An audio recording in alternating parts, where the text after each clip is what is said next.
Right, the recording has started, Chair. I'll just go through the housekeeping and etiquette before we formally start the meeting. Okay, good afternoon, everyone, and welcome to the meeting of Corporate Performance and Resources on Thursday, the 14th of April at 2 p.m. Just before we formally start the meeting proper, I'm just going to run through some of the etiquette and sort of housekeeping rules for members and on officers to be aware. Just to start, may I remind everyone present that the meeting is being live streamed as well as recorded via the internet, and this recording archived for future viewing. Could all participants please mute themselves when not speaking in order to avoid any background noise or feedback whenever participants are speaking? If a member wishes to speak, can they please put their hand up, or if they can be seen on screen, or use the raise hand option. Please ensure that all debate is raised verbally and not via the chat function for the sake of the recording. The chat function may be used to highlight any technical issues to the chair or to the Democratic Services Officer. Can all other attendees, such as officers and members of the public, please turn off their cameras and mute themselves until called on to speak by the chair. And just finally, if any participant does have difficulty hearing or being heard when they're addressing the committee, then they should let either the chair or myself as Democratic Officer know. If they have a webcam, then they should try turning this off, as this will help with broadband or Wi-Fi bandwidth, so that the least can be here and can be heard. That's it from me. Just over to the chair now to formally introduce the meeting. Okay, thank you very much. Okay, and welcome to the ultimate meeting of corporate resources before the new council. And first item on the agenda is apologies for absence. Do we have any? Yes, we do, Chair. We have one from Councillor Crowley. I'm not sure if other members know of any other members that want to send apologies. Okay, thank you very much for that. Moving on to the next item on the agenda, the minutes of the meeting held on the 17th of March. Are you happy for me to sign? I'll move those, Chair. Thank you very much. Okay, now moving on. Now I'm going to move things around. So Rachel Connor, who's doing the Glamorgan Voluntary Services Annual Report, is over to you, Rachel. Thank you. Chair, you didn't say item number 3, declaration of That's interest. declaration of interest. You're quite Thanks, right. Vice Chair. See, any declaration of interest? Nope. Okay, now it's over to you, Rachel. Thank you very much, Chair. Thank you very much for inviting me here this afternoon to talk about the work and achievements of GVS during the year 2021. And, you know, that was a year that has definitely gone down in history, hasn't it? It's the year that we went home to work, and it was the year that we were forced out of our comfort zones and had to adapt quickly to really quite unprecedented change.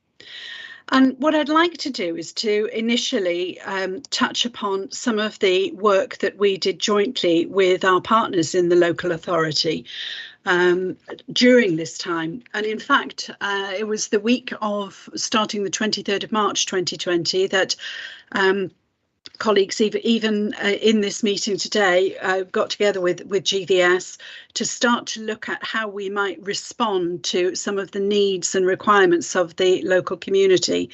And we helped to set up and be involved with the Vale Heroes website, the services provided to individuals requiring shopping, prescription pickup, all those sorts of elements that were fielded by the local authority, those over 65 going to Age Connects and those under 65 coming through to GVS to find local individuals and volunteers to help with whatever their requirements were.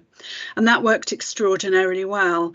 GVS provided directories of information of what services were still available within the community and voluntary sector throughout that time, and they were updated on a daily basis and uploaded onto the website that was hosted by the local authority.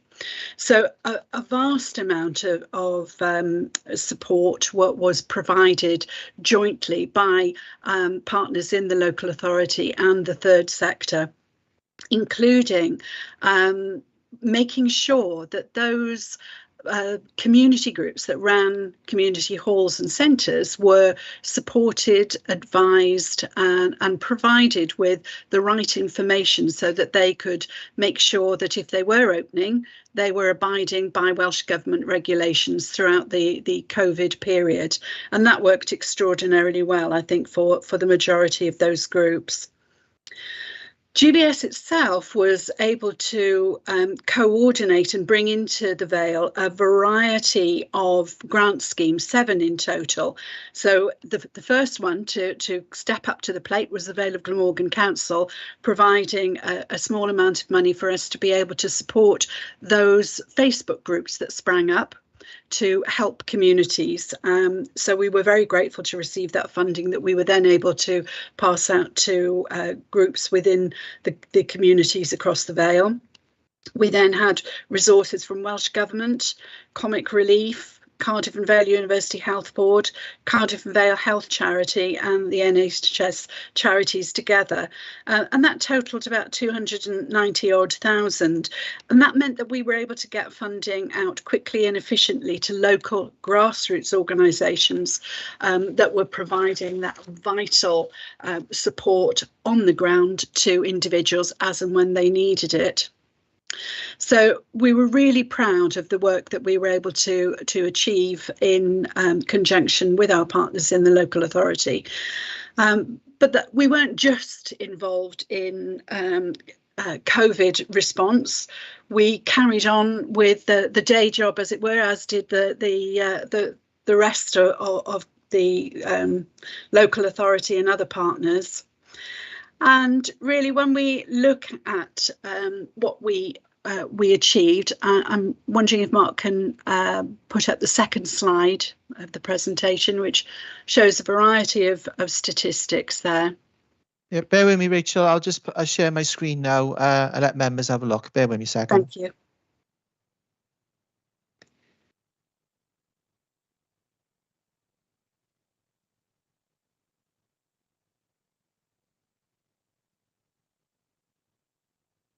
So, yes, I mean, the work was, well, that's the front cover of our impact report. So moving on to the second slide, there's a variety of statistics there that have been pulled together from the report that's before you, but also from our impact report. And I think it highlights really the enormous activity that was undertaken by our organisation during that year. It's something that I'm extraordinarily proud of.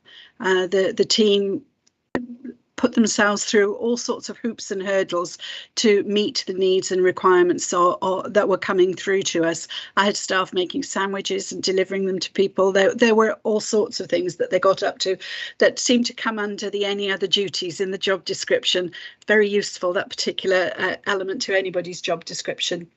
But one of the probably the most noticeable and notable elements is the fact that the volunteering numbers jumped dramatically during the first 4 months and indeed since that period. But those first 4 months brought in, over 1,000 people interested in undertaking volunteering, and we were able to place them with a variety of local organisations that were still able to include volunteers and were still delivering services, because you'll all remember how challenging that was right at the beginning of the pandemic. So interestingly, the numbers for us, while they're considerably less in this current financial year, they haven't gone back to pre-pandemic rates. They have remained at a pretty high rate, in fact 3 or 4 times higher than we were getting in 2019. So while the pandemic has been an awful and really tragic for many people circumstances, the silver lining, if you like, is that it pulled communities together and people got out there, got involved and got volunteering and seem to have stuck with that habit, which is great to see. So funding service, I talked about the elements that were brought in, the 7 grant schemes that we managed during that year. But we also advise and support groups in finding funding. And during that time period, we were able to ensure that local groups were pulling in additional resources to assist with the delivery of their services and their support of the local communities. We continue to deliver on governance issues. You can imagine that there were quite a lot of questions about how on earth do community groups meet? Is it acceptable for them to meet via Teams or Zoom? And some of the policies that people needed to make sure they had in place. And in fact, during this time period, we put together a handbook for those Facebook groups, for those individuals who'd started up out of the goodness of their hearts, their very local delivery of support services, so that they were able to protect the individuals that they were delivering services to, but also to protect the volunteers who were involved in delivering those services, and indeed the individuals who set up the services in the first place. So just making sure that they got all of the right policies and procedures in place so that they were protected. You can see practical services. When we talk about practical services, a lot of it is about hire of equipment, but it's also printing documentation, printing pamphlets, annual reports, all those sorts of things for third sector organisations. And whilst our numbers dropped dramatically during that 12-month period, it was still operational and we were still able to deliver on that service. There was a large increase in the amount of information that was going out from GVS via the online weekly news bulletins, via additional bulletins during focusing on COVID, and our newsletter Vista. So lots and lots of information flowing out from the organisation to ensure that everybody was kept up to the moment on what was happening during that difficult time. We work very closely with partners in health, so work around the health, social care and wellbeing agenda. And it was the work of the facilitators that enabled that money to come in from health to support local communities here in the Vale of Glamorgan. A lot of partnership and joint working and consultations. We still continue to be involved in all of that. We continue to deliver training services, but like everybody else, we adapted and we moved our training online. And actually, the feedback that we've had from our membership has been that they greatly appreciated this and want us to continue to deliver training via Teams or Zoom.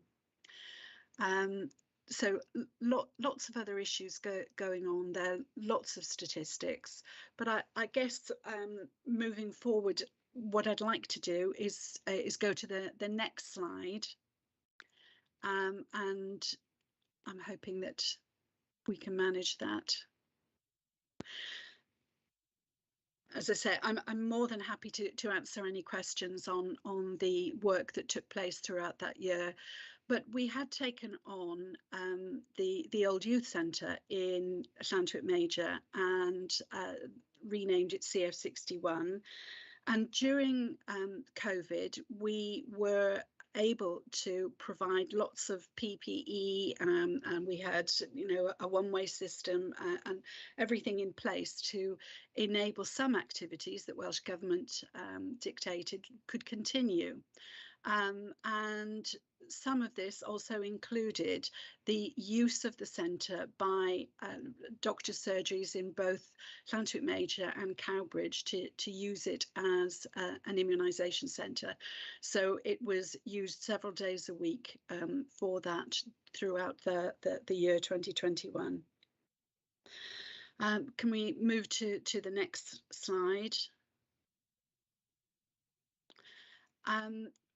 This year, in early 2022, we signed, last year, 2021, we signed on the dotted line for a community asset transfer of the Llantwit Major-based Western Vale Integrated Children's Centre, which is attached to St Illtyd School. We have renamed it Illtyd House, and we have relocated our own offices to the site. Age Connects are based within the building now and delivering their services from that building. We reopened the nursery, so a nursery that had been closed for 5 years, and that is now at full capacity and being run by Fun Foundations. And the office space is being let to individual organisations and businesses, together with co-working space, so that local people can book desks to use on an hourly, daily, weekly basis, whatever it is that they need. So really pleased with the way that particular building is progressing. We also have a community room that's booked by different groups, including a disabled support group, a foster carers group, and Action for Children also use it for contact sessions. So lots of different activities going on in that building in Llantwit Major as well. And if we can move on to the next slide, Mark, thank you. So this is the facade of St Paul's, now community centre. Was a church. It's kept the frontage of the church, and that's in Arcot Street in Penarth. And earlier this year, we signed on the dotted line to take on the running of the brand new community centre that's part of that development. So there are flats there, but there's also a community centre, and that will be opening and fully operational just after Easter. And it will be run in the same way as we're running CF61 as a community centre for local groups, local individuals to run activities, etc. It's a really nice venue developed by Newydd Housing, and we're really pleased to be working with them on that and the delivery of that as a community centre. And the final slide, Chair. Sorry, next one again. That's the Castle Hotel in Barry, and we were approached by Newydd, who are developing that site. They're also turning part of the site into a range of flats, to look at possibly developing the ground floor of the old pub into a community facility.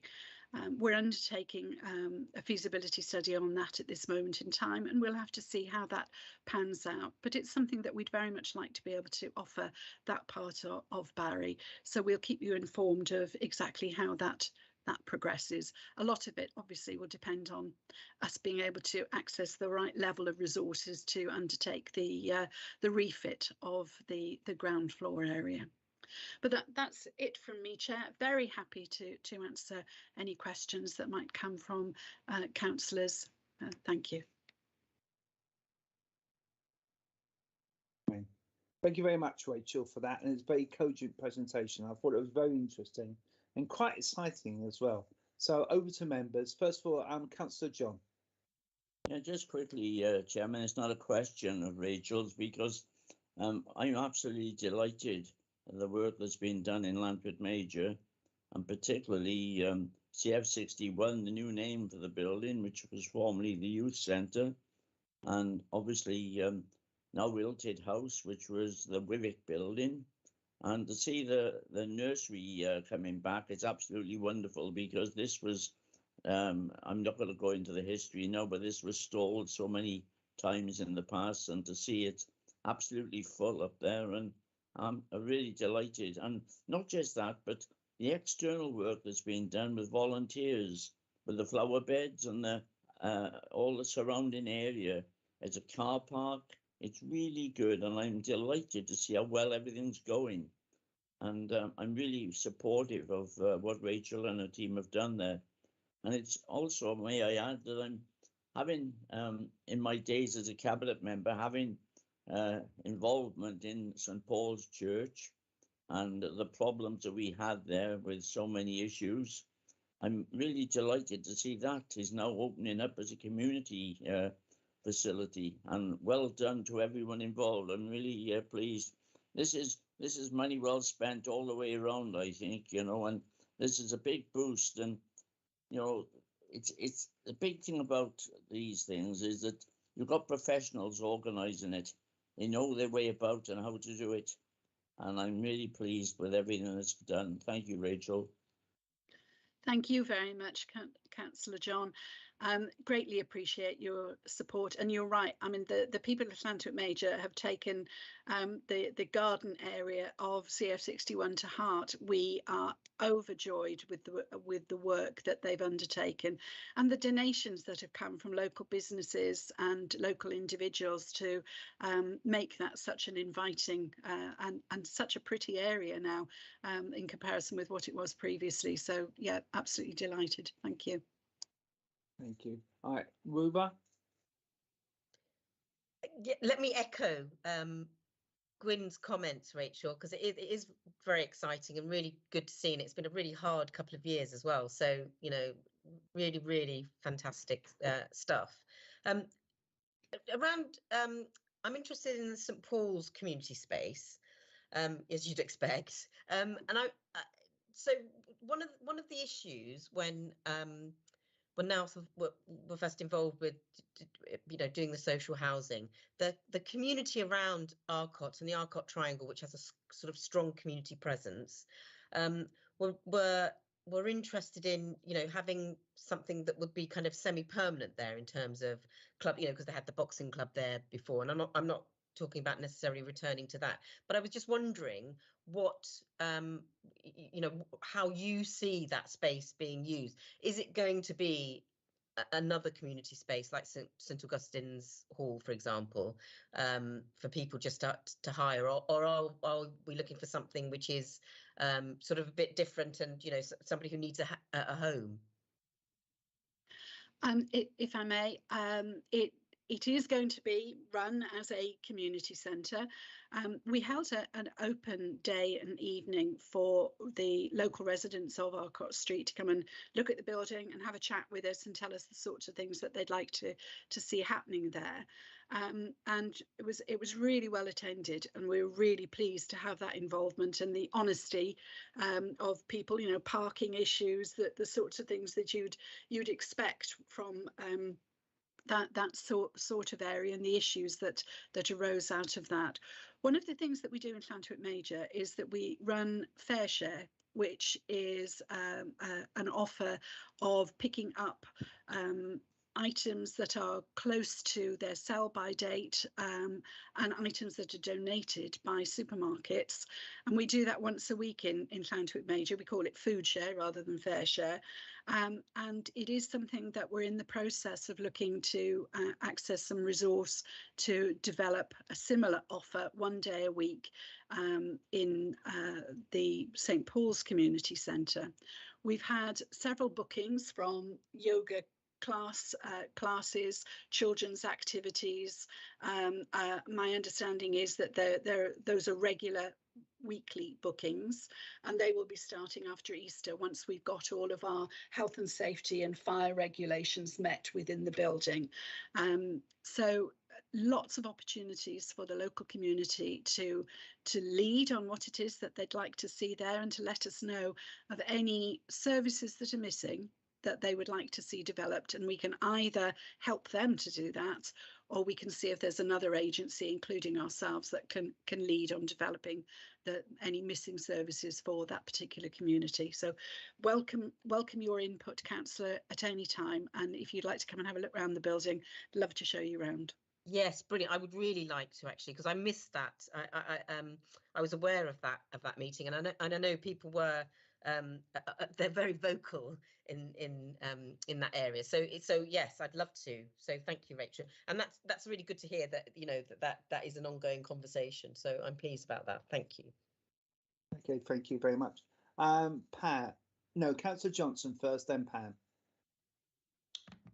Thank you very much. Thank you, thank you, Rachel, for the presentation. It's always a pleasure to hear about the work of GVS. Obviously, I'm a full member of the Joint Liaison Committee, and also I've gone to a number of AGMs over the years. So it's always good to see, you know, sort of the variety of work that's taking place. I've got a couple of questions that are about just the presentation, but also some wider questions, because we had a discussion in this committee back in January around the third sector and how the council works alongside the third sector, and it'd be great to sort of hear how you know, some of that work is developing. It was very interesting to hear about the work in Llantwit Major, the work in Penarth. Just some quick queries then regarding is the main office still in Gibbonsdown, and what's the sort of the future for that? Obviously, that's in a you know, sort of in a socioeconomically deprived area, and it's you know, sort of an important facility that's, you know, in the heart of Barry there. But also interested in the Castle Hotel proposal that you were talking about at the end. If I remember the planning meeting correctly, because I think it must have been the December before the pandemic, the intention was that the castle would be continuing as a pub downstairs with the housing surrounding it. I'm just looking to clarify which. It's obvious that from the work in both in Penarth at St Paul's and possibly the castle, that you're developing good links with Newydd. But I was just looking to clarify what was the footprint of area that you were we were under discussion with the castle. And I want to there's the wider questions that we were discussing in January in this committee were about the future of the compact between the council, GVS, and the role of the third sector and the council in engagement, and also interested in really how you foresee GVS going forward, because the way that there's been it seems a fairly rapid expansion, and it's interesting whether GVS is considered to be, you know, a facilitator for the wider work of the third sector, or whether it's, you know, taking on actually a what seems to be a more proactive presence of its own, and what the implications of that might be. So there's quite a few bits in there for you, Rachel, but if you can you know, sort of pick your way through that, I'd be grateful. Thank you. Thank you, Councillor. You may have to refresh my memory halfway through this, but yes, absolutely. I mean, we're really pleased with the work that we've undertaken in Llantwit Major. We have relocated our main office to Illtyd House in Llantwit Major, but we retain space within the Enterprise Centre in Gibbonsdown, and will continue to do so. I guess looking at what's happening with us undertaking a feasibility study, that's the stage that we're at, the very, very early stages with the Castle Hotel. And the background there, which I'm sure you're all already aware of, is that there was a group that was interested initially in running it, or part of the space to continue as a pub, but it's an enormous building and it's a massive undertaking, and there was quite a bit of opposition to from local residents with regards to a pub continuing there, because unfortunately I think we're all aware that the Castle Hotel had a poor reputation in its last couple of years of operating, and local residents I think had everything up to here with it. So my understanding is that Newydd had advertised, had been out looking actively for partners to run it as a pub. They'd approached various breweries, independent breweries, the very small micro breweries as well, to see if anybody was interested, and they've had no interest. And it was just, I guess, the fact that they'd been talking to some of the local residents who said that they would welcome a community facility, but not necessarily a pub. So as they were handing over the keys to St Paul's to us, they said, "Oh, will you come and have a look at the Castle Hotel and see if it's something you think you could do something with?" So we have had a look, and I guess initially, and I've no idea whether this will pan out, Councillor, at all, what we're thinking about is that we would try and find a partner to work with to deliver a cafe offer rather than a pub during the daytime, and maybe at some point in the future when local residents are perhaps more on board and more comfortable with what's going on in the building, to look to maybe have an evening offer a couple of nights a week that would provide that pub or bar facility. It's not something as a charity we're that keen to get into the running of a pub, but the rest of the ground floor we would run in the way that we operate CO61 and intend to operate in St Paul's. So rooms to hire and activities to be delivered. The ethos of ourselves as a county voluntary council is that if there is a proven gap in a service, something's missing in a community, then we will try our best to get one of our member organisations or another third sector organisation to take that on. But if nobody's willing, then rather than see a gap in a service, we will attempt to look at taking that on. And we've done that in the past. As an organisation, we've been around for some considerable years. And early on, we hosted the Cardiff Vale Mental Health Agency, and then a Wetu, and a couple of others that were started up as projects, if you like, by the County Voluntary Council. And then when they were standing or strong enough to stand on their own 2 feet, we let them go and said, right, you're an independent agency and organisation. And I guess that's where we're coming from. If there's a member organisation or a third sector organisation out there that wants to deliver on a particular activity or project, then we will support them in any way that we can. But if there's nobody out there, then that's when we will step in and say, OK, there is a need. It's a proven need and it needs to be delivered. And that's basically what we did with the fair share in Llantwit Major. There wasn't anybody who was willing locally to undertake all of that activity. So that's where we've stepped in. And ultimately, it would be really nice to see that taken on by local people within Llantwit Major, and for it to become an independent entity, and we'll be working towards that. But these things do take time. It doesn't happen overnight. You've got to, really work hard to encourage people to get involved with it. So I hope that's answered that element. And then looking at the wider sector and how we move forward with our partners in the local authority, I think we've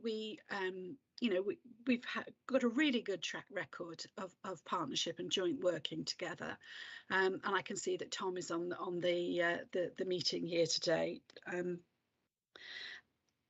it's important to emphasise how that relationship was strengthened during COVID, and the importance of making sure that we don't lose sight of that, and that trust and that interdependency that we've had is developed further, and encouraged and facilitated by our partners in the local authority. And I know that's something that officers are keen to do. When we look at the times that we've lived through and we are living through and what it looks like in the future, services from the voluntary sector can provide excellent value for money, and we are all looking at the bottom line, aren't we, as we're moving forward, and I think that's something that the local authority really needs to take into consideration.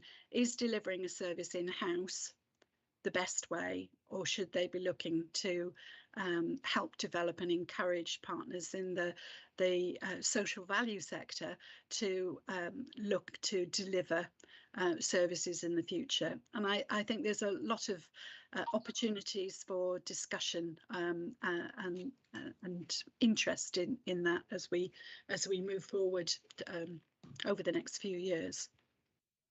I don't know if that's answered it. I was desperately trying to remember every part of your question there, Councillor. I think that's answered sufficient parts of the question there. Thank you. You can always come and ask me. Thank you for forbearance, Rachel. Should you require it? Thanks. Okay, thank you for that. And Councillor Cox. Oh, Councillor Drake first, then Councillor Cox. No, it was Councillor Cox first who put his hand up. Okay, that's okay. Quickly trying to switch my camera on. Thank you very much, Rachel, for again an excellent presentation. It's interesting as well with the amount of additional work you've taken on in the last few years, despite all the coordination work you've done with COVID. So I think a lot of congratulations from us on that. It's not difficult to do that extra development when you're coping with the changes in the public sphere. I see you haven't forgotten either with your partner organisations with your training, which probably was one of the basic things you started off with, wasn't it? And I note that in your training courses, under training was a training good or excellent, you had 100% response. And having been in training part of my life, I know how difficult it is to get a response on that. So well done and continue the good work. Thank you very much. Okay. Councillor Drake. Yes, Rachel, regarding the castle, I had an online meeting with Rachel Honey-Jones and a few others on the 1st of April, along with Jane Hutt, because we've sat on this committee now for a number of years. And unfortunately, oh gosh, it must be about 5 years ago, there was a group set up, to try and open it as an independent pub. And unfortunately, everybody's fell by the wayside, so we were back to square one. And I'll say that for New, they've tried every effort to get people on board and without you. So I got my fingers crossed that we will welcome you with open arms.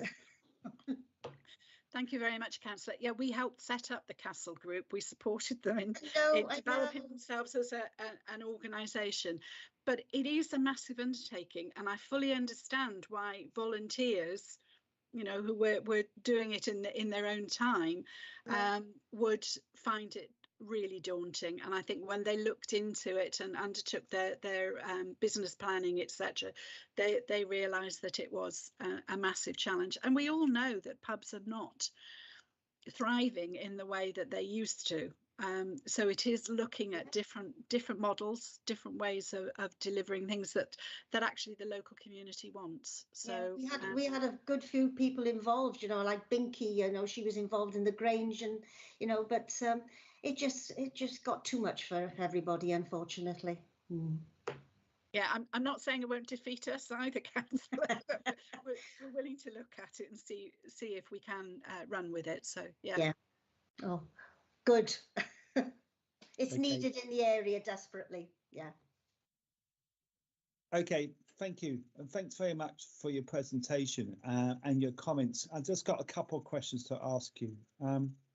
Obviously, taking over the Wonder community centres, to what extent do you think that's a conflict in terms of what else you offer, in terms of helping out and facilitating other community centres as well?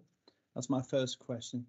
And second question is, with those community centres that you are running, will you keep the money that you generate within that, or will that be dispersed to the wider GVS remit? Well, I have to say the amount of money that we've put into those buildings at the moment is absolutely enormous. I mean, we've pulled in funding from here, there and everywhere, including some from the local authority to help us get those buildings off the ground. But we've pulled in about £400,000 to do those buildings up. So that's CF61 and Ishted House, money that wouldn't have been coming to that part of the Vale if we hadn't been developing those buildings. And I guess on the question of where the money will go, at the moment, we're subbing from reserves. As you can understand, a community centre over the last couple of years has not been as active or as able to wash its own face as one would like it to be because of the restrictions of use of a community centre. And I think actually we give advice and we provide information, but now we're living it. So we really know that our advice and our information is right, it's correct. And throughout COVID, you know, what we were doing in CF61, we were able to share that information with our membership that includes community organisations that run buildings, so that they could learn from that. And one of the things that I'm really, really proud of is that during COVID, our health and social care facilitator managed to persuade the powers that be in health that third sector workers, volunteers who are going into people's houses should be considered as frontline workers in the same way as those in health and social care, so that the PPE and all of that support was then readily available. And that was then dispersed across community organisations as well. And we worked with the local authority to make sure that all of that sort of equipment was readily available to any community centre that was going to pick up the gauntlet of trying to run services during that period, you know, developing risk assessments, one-way systems, risk assessing absolutely everything to ensure that what you were operating was going to protect people and be hygiene, COVID hygiene secure. And you know, because we've lived that through running a centre ourselves, I think that the advice and support and information that we give is absolutely of the moment. And I guess the other element that you touched on, with us running community centres, we're still a county voluntary council. I think the impact report shows that we were still able to deliver on all of those aspects. I've got a fantastic team. And that's what it boils down to, is that if you've got a really good team of people with a wide range of skills and that willingness to turn their hand to anything, and to come out at all hours of the day and night to support their local communities, then, you know, that's the key, isn't it? You've got to have that backup. Okay, thank you very much for that. I've got no one else want to make any contributions. Can I thank you very much for this report?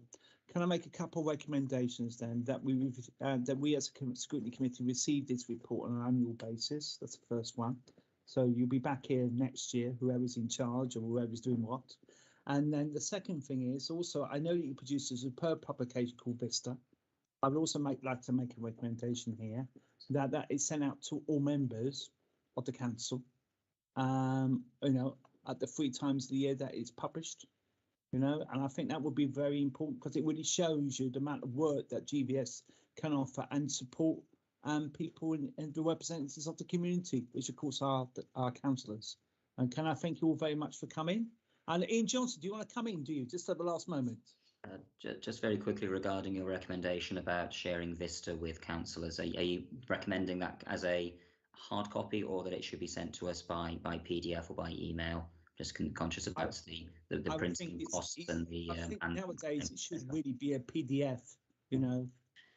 If I may, Chair, we do actually send it into officers in the council to send out to all councillors, and have done since the year dot. It used to be a hard copy, but then we moved over to electronic version.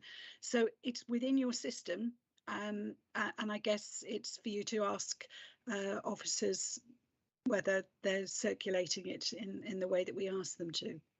Okay, thank you. That's absolutely fine, Rachel. I'm sure the officers will do that. Okay. Chair, just to check then, in terms of second recommendation, yes, are you asking that still to ask that Vista has been sent out to all members, or asking officers to ensure that happens? Asking officers to ensure that happens.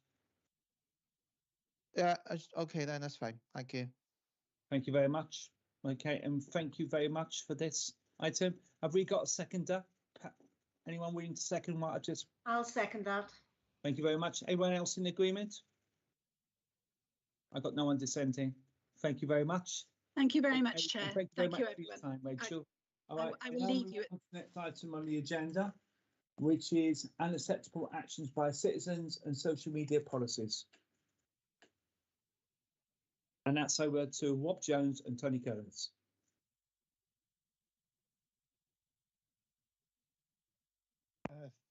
Thank you, Chair. So this is these reports are referenced from Cabinet.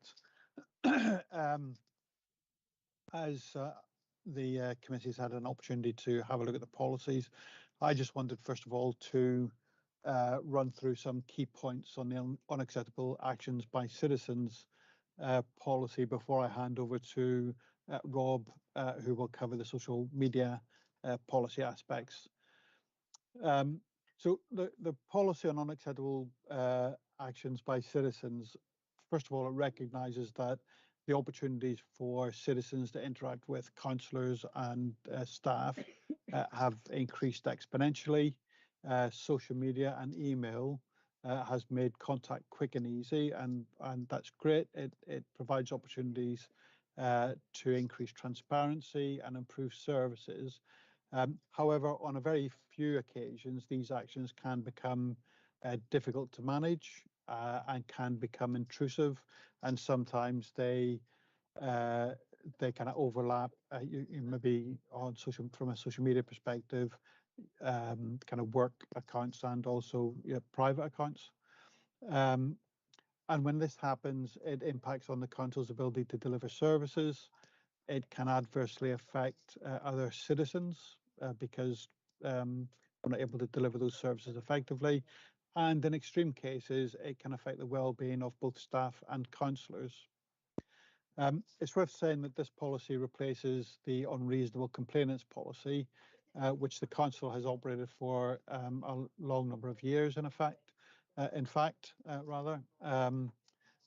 has been effective in managing impact on staff and services when complainants have become unreasonably persistent, aggressive, or demanding in their approach. That policy, although it's been in place for a long number of years, has actually only been applied to less than 5 individuals when either the frequency of their contact or the nature of their contacts have hindered the handling of other complaints, perhaps from other citizens, or impacted unacceptably on officer or councillor time. So, and we would expect this new policy, even though we've expanded the remit to include all types of interactions rather than just complaints, we expect it to be applied equally infrequently going forward. Even so, I think it's really important that the council has a fair and consistent approach to dealing with these issues when they occur, and section 2 on page 2 of the policy sets out what we're trying to achieve, ensuring that citizens and colleagues don't suffer disadvantage when these situations arise, making it very clear for both citizens and colleagues what actions may be considered to be unacceptable, setting out what citizens should expect from the council, and also ensuring that citizens, including those who we may consider to be their actions to be unreasonable, are dealt with fairly, honestly, and consistently. And as part of that, section 4, which is probably the largest part of the policy, sets out clearly those sorts of behaviour that might be considered to be unacceptable because it's aggressive or abusive, or it may be making unreasonable demands, or might be where the citizen is unreasonably persistent in their approach. And then section 5 of the policy, or page 6, sets out the process for dealing with unacceptable actions. And in terms of fairness and consistency, I think one of the key things is that any application to apply the policy will be considered by an independent panel of a minimum of 3 chief officers appointed by the chief executive. So there's an objective review of that application. All of those who the policy may be applied to will be given an opportunity to provide information to the panel before a final decision is made. So we'll inform the citizen first of all, but then there'll be a pause and give them the chance to provide information that may affect the panel's decision. And equally, paragraph 5.4 sets out the range of actions that are available to the panel to address the issues. So it's not a blunt instrument. There's a range of different options that the panel can consider depending on the individual situation and what's most appropriate.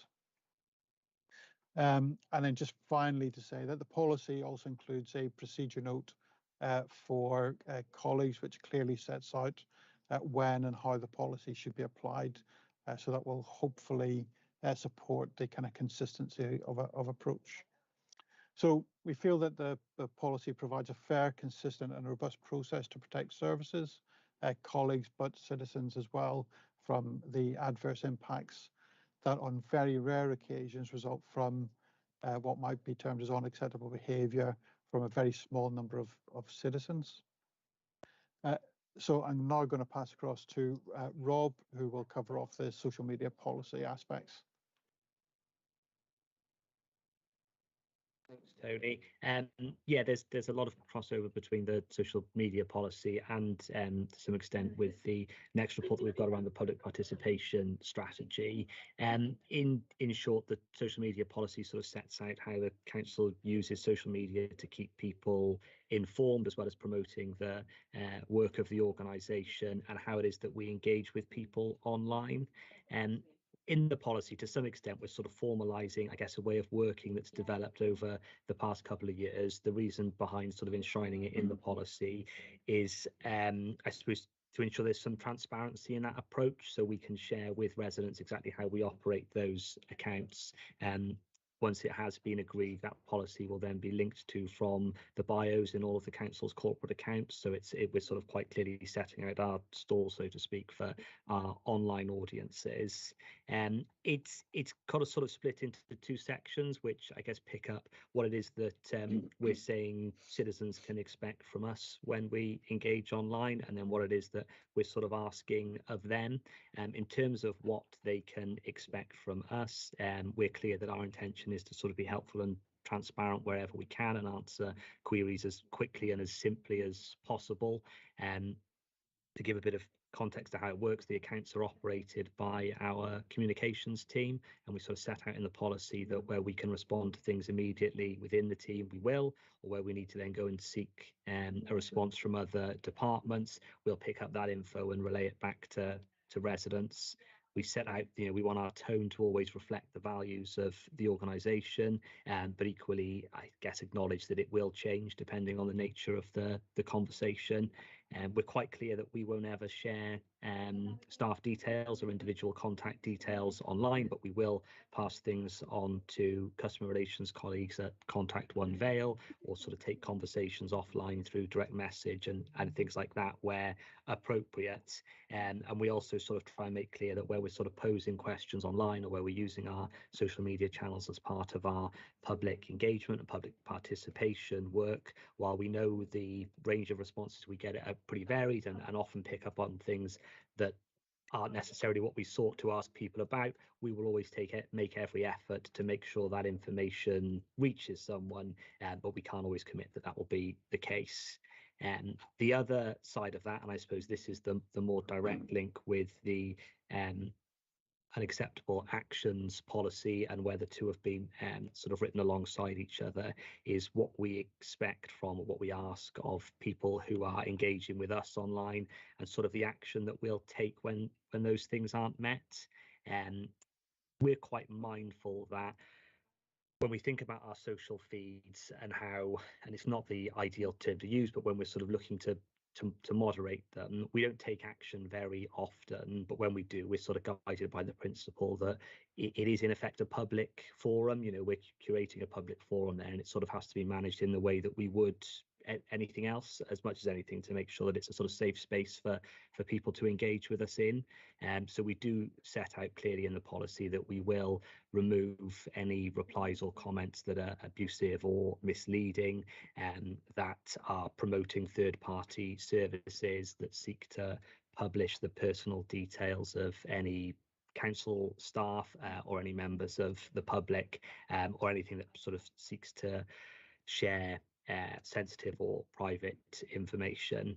And we also set out then the very rare circumstances in which we would sort of mute or block accounts. Those are really the most extreme examples of what I've just detailed there, or where we're seeing a repeated, almost kind of spamming of the accounts by people that would fall within the earlier definition of unreasonable complainants.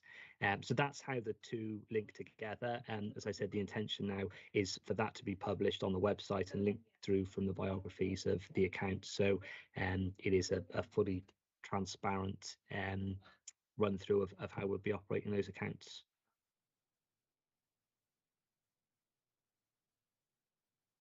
Thank you very much for that summary, and it's open to members now if they've got any questions.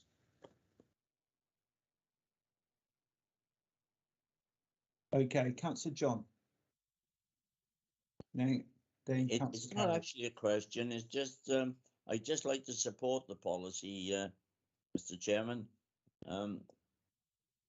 Unfortunately, there are people out there, and they're few and far between, but there's some people will never accept a decision.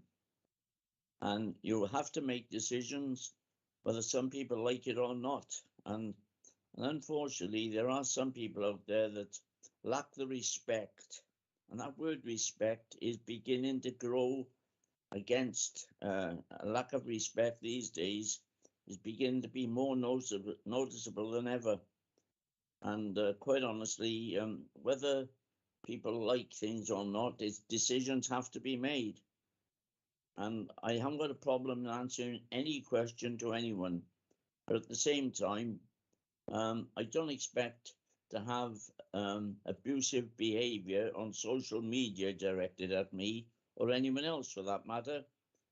And some years ago, when I was a cabinet member, one of these people I met at the civic office, and I questioned him. I said, "What problems do you have with me?" And face to face, he stepped down straight away. He said, "Nothing at all, Gwyn," he said. I said, "Fine, if you've got a problem anytime, come and see me." But quite honestly, I do feel that there's too much out there these days directed against councillors, and we've seen this behaviour directed at MPs and AMs. So quite honestly, I support this policy, and it doesn't stop people asking the council any questions at all. It just does it respectfully of everyone. Thank you.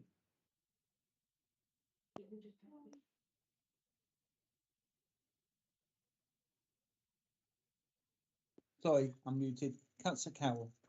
Yes, thank you, Chair. I agree with the comments that everybody else has made so far about the need for respect and to treat others with respect and to respect those who are working in public-facing roles.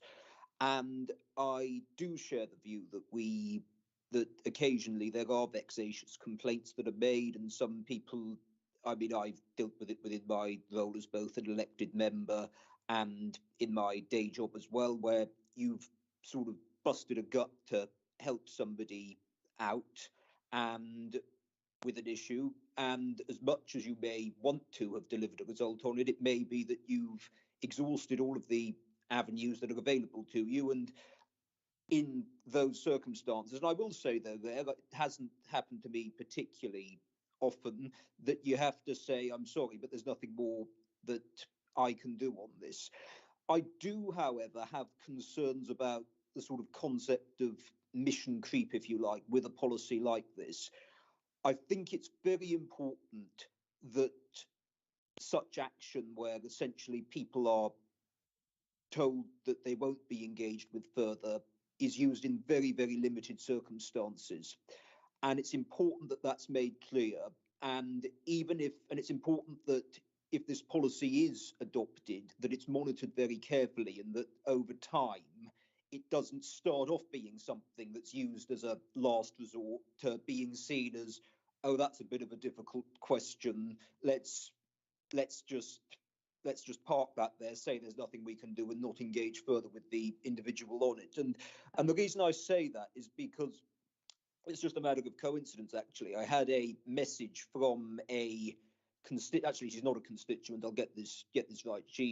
Her parents are constituents of mine. I had a message on Facebook from her last night saying, I've seen that this policy is being considered by the council. My parents have had reason to complain about various things over the years.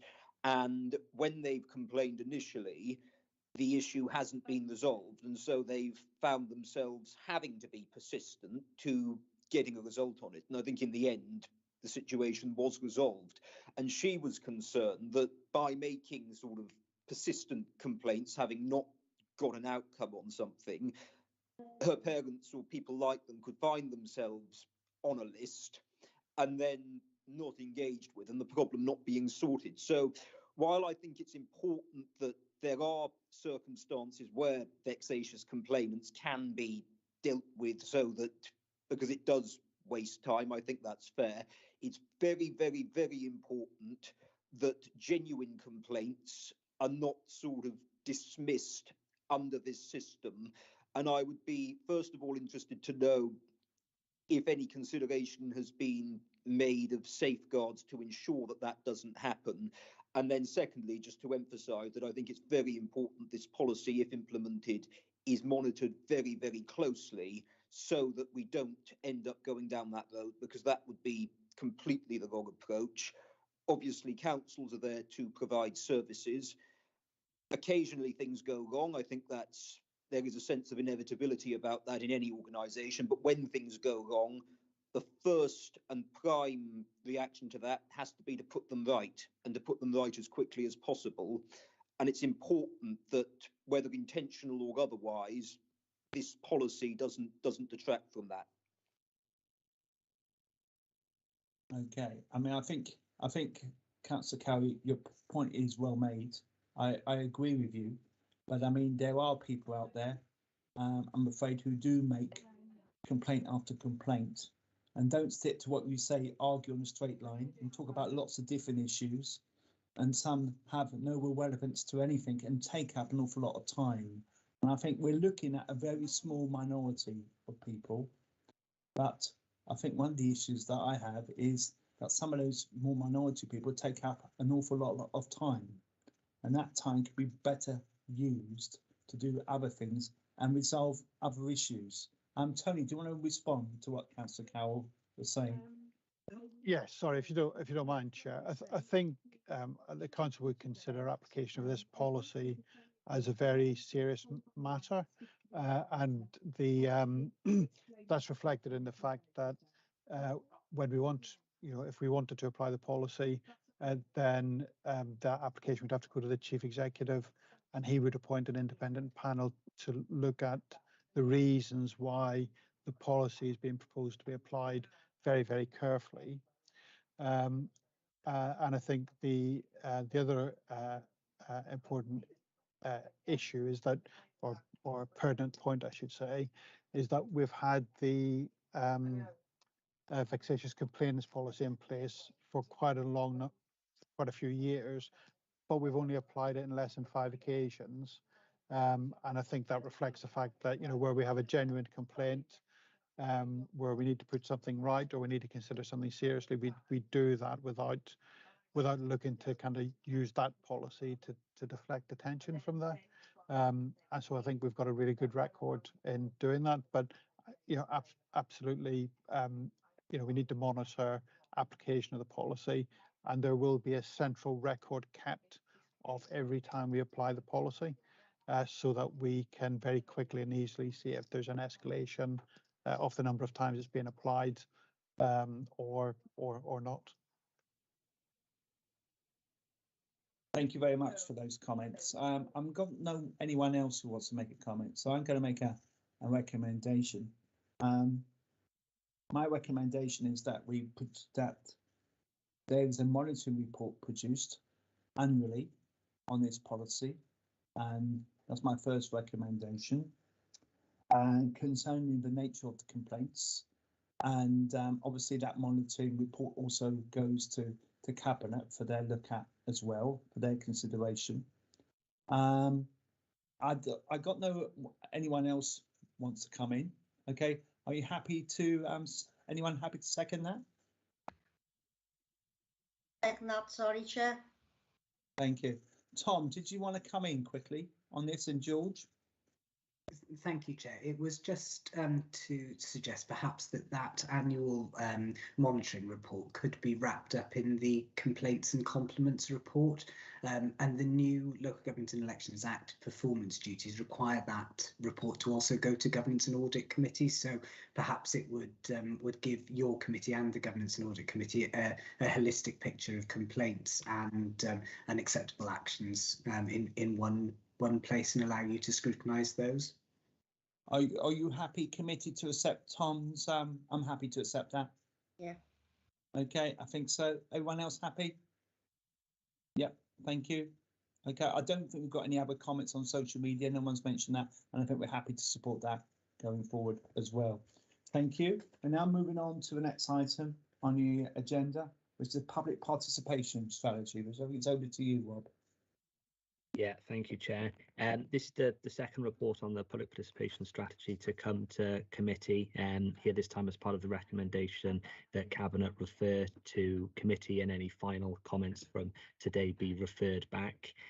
This is the final version of the public participation strategy, following the consultation that we were here discussing last time, and the publication of some draft statutory guidance from Welsh Government. The intention is for this strategy to then be published as the statutory requirements set out as soon as practicable after the local government elections this year. I won't repeat, unless anyone would particularly like me to, the sort of context for the strategy and the initial set of actions that were discussed here before, but I am going to run through the changes that have been made as a result of the consultation and as a result of this draft guidance that's been published. What you'll see now, if you were to compare the two drafts against each other, is an added emphasis on the importance of better communicating how and when people can influence decisions, particularly at council meetings. A clearer articulation that there will always be non-digital routes for people to participate in decision making, a clearer recognition that a wide-ranging promotional campaign is needed to promote the various mechanisms that already exist within the council. There's then an additional action to bring all of the council's consultation, engagement and participation activities together into a single online hub. That's something that's being developed in the background at the moment, and extending out from this is a sort of longer term objective to develop that portal into something that opens up pathways for participation across the Vale, and potentially something where we can link in with colleagues in the third sector and things like that. There's an added recognition in the updated draft that not all of our participation activities are currently fully accessible to all groups with protected characteristics, and that we are seeking to address that. We're also seeking now, we've added an action to develop better guidance to officers on how to produce documents that are accessible to those with protected characteristics, and more broadly easier for citizens and stakeholders to understand. We've added an action to develop a communications plan template for reports that are going to Cabinet and Scrutiny committees to make it easier for us as a council to, I suppose, put in front of residents the key information that's going through the formal decision making structures.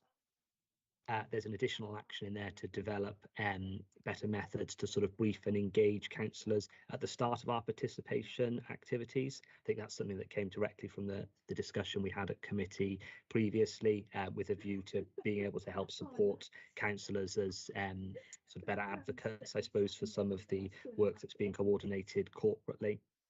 And obviously in turn, I suppose, a conduit for views for residents to come back in. There's a recognition in the new draft that in order for the council to sort of achieve the potential of what we're setting out in the public participation strategy, we must work effectively with a wider range of community groups, and there's on linking from that an additional action to seek to map those groups and their community links in order to then develop a plan to support them. Those are the differences, or those are the changes that have been made since committee would have last seen the draft strategy. There may be some further amendments required as a result of the publication of the final Welsh Government statutory guidance. To give a very quick bit of context there, while the statutory requirement is for councils to publish their participation strategies in May this year, or as I was saying earlier, as soon as practicable after the election.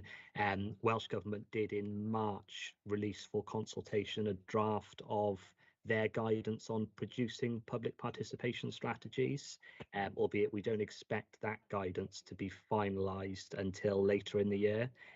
What that means is once that guidance is finalised, we'll then obviously need to look at the final version of that and make any required amendments to our strategy. If there are further amendments required, we'll bring another report back to committee and cabinet. And I should also make the point that the council will separately be submitting a response to that Welsh Government consultation that's currently being compiled by our policy team. Yes, which I think probably brings us up to date on where we are with that. Hopefully that's a good run through of what's changed since you would last have seen this. And of course, I'm happy now to take any questions on that or any other element of it that I haven't covered. Okay, very much. Thank you very much, Rob. Does anyone want to make any comments? I can't see anybody want to make any comments. I think we're happy to support this strategy and the recommendations going through. I think the idea of a central hub, I think, is a really good idea on this. Okay, now thank you for that. We're now moving on to the next item on the agenda, which is Local Government and Election Wales 2021 Standards of Conduct Statutory Guidance. Chair, I'm afraid the officer involved has had to is not actually here now at the moment. Unfortunately, that's an urgent come up. Just wondering if members are happy with the report, looking at the report, or do they need anything to be gone through in terms of key points? I know the officer, if there are any comments or queries, I will feed back to them ASAP for any answers, and I can email members. But if there's a need for me to go through any parts of the report, I'm more than happy to do so on behalf of officer involved, Chair. It's entirely up to you and the committee.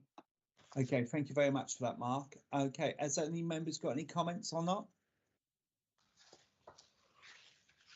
Okay, I think bearing in mind there's no comments on that. If people do have the opportunity, if you haven't read it already, I'm sure you have. If you haven't had the opportunity to read it, please read it. And any comments, please pass through to Mark and the Democratic team. Okay, moving on then. Okay, I got no other items under part 1, no items under part 2. Can I thank you? Yes. Just very quickly, in terms of obviously the report, the local government election standards of conduct report. Just want to check, are yourself and committee happy to note the report? Yes. And I think the other recommendation is that following approval and or comments to the suggested response to the consultation, that the response be forwarded to the Cabinet for consideration and thereafter to Welsh Government. So that's another element if we're happy to refer. Yeah, that's fine. Yeah, okay. Happy with that? I'm happy with that. Good. Okay, can I thank you all for your attendance the last few years I've been chair. All right, it's been a privilege and to be chair of this committee. And can I wish all of you, I wouldn't say success, but wish you all a good campaign, okay? And no doubt we'll see most of you at full council, all right, which I think is a week after next, isn't it, on the Monday, okay?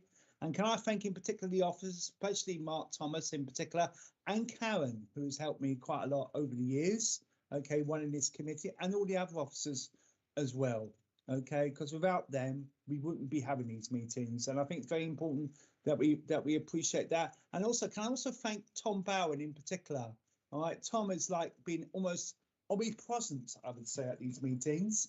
And can I thank you very much for your contributions as well? And can I also thank the leader and the deputy leader, who's also been at almost all these meetings, not all of the meetings, okay, for your contributions and support, okay, for this committee, all right?